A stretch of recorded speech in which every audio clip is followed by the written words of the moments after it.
همه‌گیری ویروس کرونا علاوه بر تلفات انسانی، تمام بخش‌های زندگی مردم را در سراسر جهان تحت تأثیر قرار داده که اقتصاد پیشرفته‌ترین کشورهای اروپایی نیز از آسیب‌های این ویروس در امان نمانده است.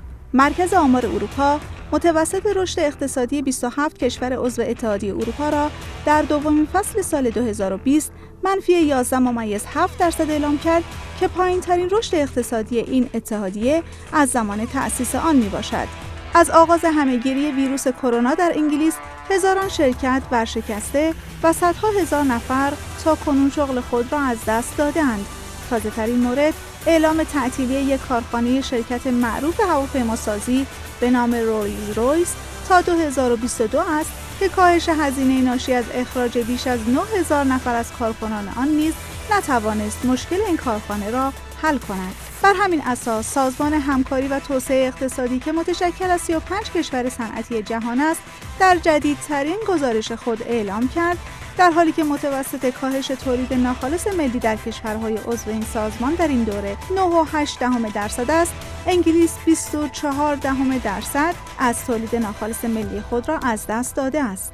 خسارت کرونا بر اقتصاد ایتالیا نیز به حدود 13% تولید ناخالص داخلی افزایش یافت و جدیدترین گزارش مرکز آمار این کشور نشان می‌دهد تولید ناخالص در 3 ماهه دوم سال جاری نسبت به 3 ماهه نخست سال 12.8% کاهش داشته است که این به معنای افزایش بیکاران در ایتالیا است و پیش بینی می شود تا پایان سال جاری به بیش از 1 میلیون نفر برسد. مؤسسه رویدادهای اقتصادی فرانسه اینسی نیز خسارت وارد شده به اقتصاد این کشور را در 3 ماهه دوم سال جاری تا کنون از سال 1948 بی سابقه اعلام کرد.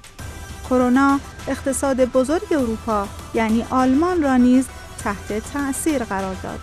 بر اساس آمار، کرونا 2,950,000 نفر در آلمان را بیکار و 5,360,000 نفر نیز با کاهش ساعت کار مواجه شدند.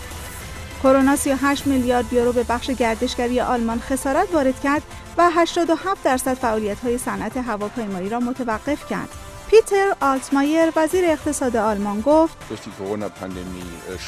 شاخص‌های اقتصادی مانند تولید، اشتغال و صادرات افت کردند و اقتصاد این کشور در بهار سال 2020 9.7% کوچک شده است.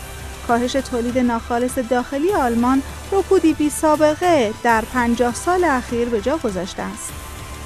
با وجود آنکه آلمان بهتر از دیگر کشورهای بزرگ اقتصادی در اروپا مانند فرانسه و بریتانیا با کرونا مقابله و خساراتش را تا حدودی ترمیم کرده است، اما مقام‌های آلمانی از موج‌های دیگر سرایت به خصوص در فصل‌های پاییز و زمستان 2020 نگران هستند.